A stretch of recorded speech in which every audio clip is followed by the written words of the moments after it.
Para pendengar yang kami hormati, selamat berjumpa kembali dengan RBM atau Reform Broadcasting Ministry dari Sekolah Tinggi Teologi Reform Indonesia yang ada di Kemang Utara, Jakarta Selatan. Dan kita saat ini masih di dalam membicarakan topik yang sama, traps in marriage life, yaitu jebakan di dalam kehidupan pernikahan, kehidupan keluarga. Jadi kita sudah baru saja membicarakan mengenai trap ikut campurnya orang tua atau mertua. Dan kita akan lanjutkan satu langkah lagi. Oleh karena ikut campurnya orang tua dan mertua itu sebetulnya tidak sengaja. Dan seringkali motivasinya sangat baik oleh karena cintanya pada anak. Jadi saya harap para pendengar jangan berpikir kami menyalahkan orang tua. Enggak. Tetapi waspadalah.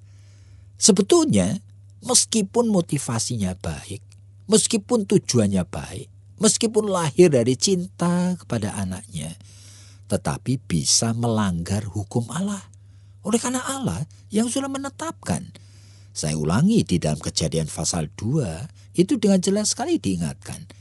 Orang yang menikah itu harus melakukan living and cleaving. Itu artinya meninggalkan kedua orang tuanya, lalu bersatu dengan istrinya. Nah, berarti ada kehendak Tuhan kalau berani menikah yang mengelola akan kehidupannya pernikahan itu sendiri. Tidak seharusnya yang mengelola itu orang tua atau mertuanya. Tidak seharusnya hal-hal yang primer itu dilakukan oleh orang tua dan mertuanya. Tidak seharusnya. Supaya rumah tangga ini berfungsi dan menjadi rumah tangga yang sesuai dengan God purpose, dengan tujuan dari Allah. Jadi saya akan melanjutkan ini di dalam satu fokus yang berbeda. Ada banyak orang tua bahkan tanda petik gitu ya. Itu ingin sekali supaya anak-anaknya itu dekat selalu dengan dia, dengan mereka. Sehingga dari kecil hubungannya itu sangat baik sekali. Orang tua dengan anak. Tetapi mereka lupa satu hal. Bahwa sebetulnya dengan kedekatan itu sudah terjadi emotional involvement. Itu keterlibatan emosi di mana anak itu sudah mempunyai emosi yang attached dan tergantung pada orang tuanya. Nah, emosi ketergantungan seperti ini bisa merugikan. Oleh karena pada saat anak itu mulai masuk pada masa remaja, itu natur dari seorang anak sebetulnya sudah ingin menemukan jati dirinya sendiri. Tetapi antara apa yang dia pikirkan dengan apa yang dia rasakan itu sekarang menjadi putus. Nah, saya cuma kasih contoh aja. Jadi ada seorang pemuda setelah dia lulus SMA, dikirim ayahnya itu pergi sekolah di Amerika. Ternyata di luar dugaan ayahnya, di Amerika itu anak itu diam-diam pacaran sampai beberapa kali. Dan ini pacaran cukup serius. Tapi anak ini tidak pernah cerita kepada orang tuanya. Oleh karena dalam pacaran ini anak ini juga pasti melakukan hal-hal yang tanda petik ya. Itu tidak seharusnya sebagai anak Kristen, anak Tuhan lakukan. Jadi hubungan itu menjadi dekat sekali dengan Pak. Tapi sampai ganti 3 kali. Dan baru orang tua itu tahu setelah dia mendengar dari teman anak itu bahwa ternyata dia sudah pacaran. Waduh, orang tua kecewa sekali. Kenapa kamu bohong? Nah, di dalam percakapan baru nampak. Oleh karena apa? Oleh karena tidak harus bohong, harus menutupi. Oleh karena apa? Oleh karena emosinya dia tahu sekali, dia attach kepada orang tua. Tetapi dia tahu kalau di dalam attachment seperti ini ada hal-hal yang orang tua itu setujui dan tidak setujui. Dan dia tahu dia tidak mau melukai orang tuanya. Tetapi dia itu sekarang ini menjadi pemuda yang sudah belajar bebas. Sehingga terjadi konflik batin. Oleh karena apa? Ya oleh karena emosinya mengatakan itu wrong, tetapi tingkah lakunya dia sudah berani lakukan. Sehingga dengan sendirinya banyak hal yang ditutup-tutupi dan bohong. Dan ini kondisi seperti ini sebenarnya terjadi di dalam kehidupan banyak keluarga, di mana hubungan orang tua dan anak itu tanpa disengaja sudah dibangun dengan begitu dekat, tetapi tidak ada persiapan supaya anak itu mandiri dari orang tuanya. Jadi mari kita dengar apa yang Bu Esther mau katakan, mungkin dari sisi yang sedikit berbeda, Oke. Ya Pak, sebetulnya bagaimana kita bisa mendelegasikan anak untuk dia itu bisa mandiri, bisa independen, itu kan sebetulnya ada persiapannya, begitu loh. Cuma yang saya tidak terlalu paham begitu ya. Ini kan tadi Bapak mengatakan bahwa orang tua yang ikut campur begitu ya.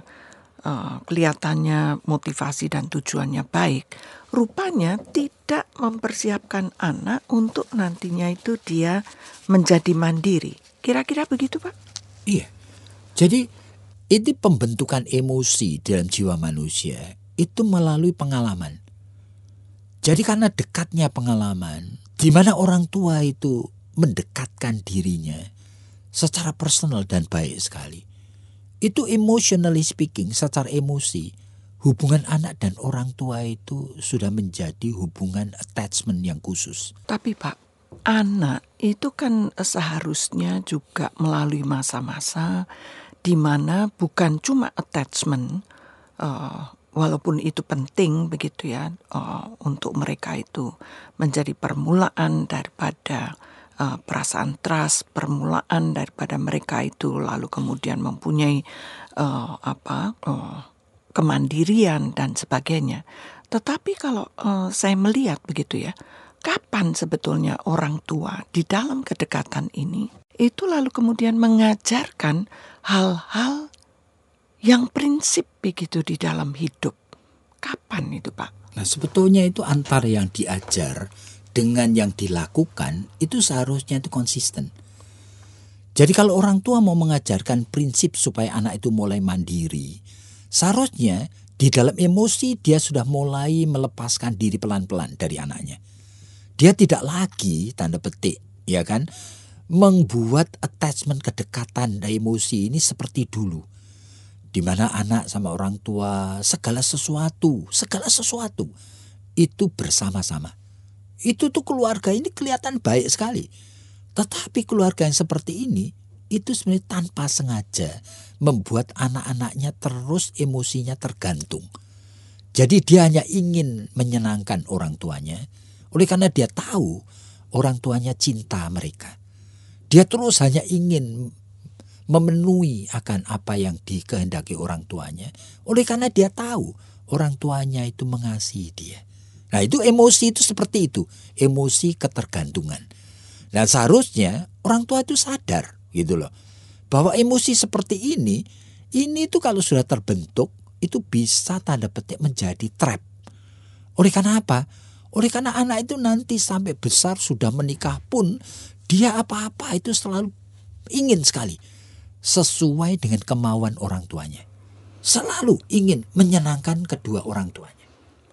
Tapi Pak, seperti tadi yang saya tanyakan begitu ya. Lalu kapan, pada usia berapa begitu ya, kita itu lalu kemudian bisa selain daripada mengajarkan, tadi kan Bapak ngomong ya bahwa yang diajarkan itu juga dilakukan secara konsisten. Tapi kan anak itu juga harus kemudian belajar melatih diri, anak itu juga harus exercise, anak itu juga harus mencoba untuk menerapkan.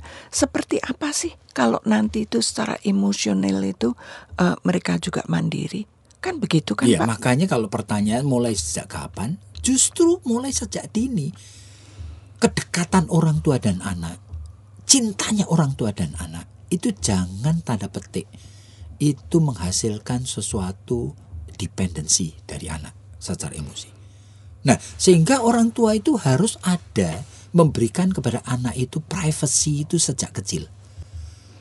Tapi pada saat yang sama, dia itu memberikan kebutuhan emosi yang sehat. Nah, sehingga ada waktu di mana betul-betul itu mereka itu betul-betul itu ada keterlibatan emosi yang cukup dalam. Tetapi tetap privacy itu ada. Nah, sehingga jangan sampai nanti sudah remaja, kemudian mulai orang tua itu mundur pelan-pelan, mulai dia tidak peduli, mulai apa, padahal emosi sudah terbentuk. Yang terjadi seperti kasus yang tadi saya katakan. Di mana sadar anak itu harus sekolah di luar negeri. Tapi sebetulnya anak itu dalam setiap detail sehari, seminggu itu bisa 2-3 kali nelpon papa mamanya. Oleh karena apa? Kalau tidak nelpon papa mamanya panik.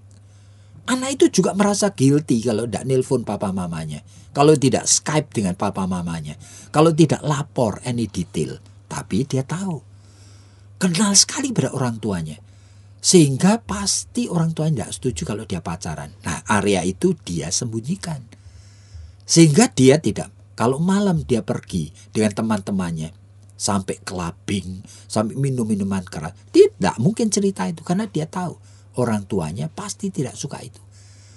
Tetapi ini dia ternyata dipengaruhi oleh lingkungan di Amerika. Ya Pak, lalu kembali lagi. Sejak kapan kita itu lalu kemudian seolah-olah, tadi kan Bapak mengatakan, ya sejak kecil kita juga harus memberikan kepada anak itu juga privacy, tapi di pihak lain juga kemandirian, kan begitu ya Pak ya. Tapi bagaimana kita itu lalu kemudian mengatakan bahwa mulai dari sekarang saya percaya loh sama kamu. Kan kayaknya sebetulnya tidak perlu dikatakan nih, itu suatu pengalaman tindakan. Betul Pak, tapi kan bagaimana anak itu lalu kemudian bisa berpartisipasi bahwa sekarang ini mereka itu oleh karena rasa percayanya kepada orang tua dan orang tua juga percaya kepada dia tidak usah menutupi yang hal-hal yang dia lakukan yang dalam tanda kutip itu melanggar begitu. Nah, bagaimana trust ini itu kemudian langsung, maksud saya bisa diteruskan begitu walaupun mereka tidak dekat lagi gitu loh. Kan sebetulnya pada saat tetap dekat sih enggak apa-apa. Betul, tapi pada saat kita itu sudah memberikan kepadanya gitu ya sayap untuk dia bisa pergi ke Amerika, kan berarti tanpa sadar kita juga kan harus memberikan kebebasan yang lebih, kan begitu. Kita harus mendelegasikan sekarang ini you are on your own. Sekarang ini kamu sendiri loh. Sehingga kamu harus mandiri, kamu harus bijaksana, kamu harus berhikmat, kamu tidak boleh sembarangan. Kan kira-kiranya itu begitu. Tapi bagaimana Pak? Itu tadi rasa percaya yang timbal balik. Itu lalu kemudian tanpa kita itu marah-marah, tanpa kita itu tahu dari teman begitu, bahwa ternyata sekarang ini di sana dia clubbing, dia ternyata tidak belajar, dia ternyata cuma pacar-pacaran begitu. Ini kan kayaknya yang kita bangun itu kan rontok begitu. Iya, itu menunjukkan apa? Bahwa sebetulnya meskipun orang tua cinta anak, tapi sebetulnya ada area-area primer yang orang tua belum memberikan kepada anak. Sehingga prinsip hidup itu tidak terbangun di sana. Nah, itulah yang menyebabkan sampai di Amerika ternyata dia gampang dipengaruhi. Diajak untuk mengisi waktu malam yang sepi itu dengan hal-hal yang tidak baik. Nah, begitu isinya berarti dia tidak punya prinsip untuk bisa memilah-milah, untuk bisa menseleksi tingkah laku yang benar dan tidak benar. Yang dia tahu adalah, saya tahu saya tidak boleh melukai papa mama. Sehingga ngapain? Saya tidak boleh melakukan ini. Ya, cara saya melakukan ini, saya akan berbohong sekarang. Saya tidak akan menceritakan. Jadi kapan Pak prinsip hidup itu diajarkan dan ditanam? Sejak kecil. Jadi sejak kecil itu prinsip hidup itu harus diberi sesuai dengan developmental stages. Itu artinya sesuai dengan perkembangan jiwa anak. Setiap fasenya itu membutuhkan pemenuhan kebutuhan primer tertentu. Nah, dengan sendirinya orang tua yang mencintai anaknya seharusnya tahu ini adalah fase di mana anak ini mulai diberikan tanggung jawab untuk mandiri dalam area tertentu. Sehingga kalau orang tua melihat anak kalau tidak sampai dibentak-bentak, dimarahin, lalu dia itu tidak mengerjakan pekerjaan rumahnya. Nah, kalau sampai harus dipaksa baru mengerjakan pekerjaan rumah, itu menunjukkan pasti ada kebutuhan primer anak, yaitu kebutuhan nantinya mengenal kebenaran dan bertanggung jawab. Ternyata bagian itu orang tua tidak berhasil memberi. Jadi Pak, apa Bapak mau mengatakan misalnya anak yang boleh dikirim ke luar negeri itu adalah anak yang sebetulnya bertanggung jawab begitu.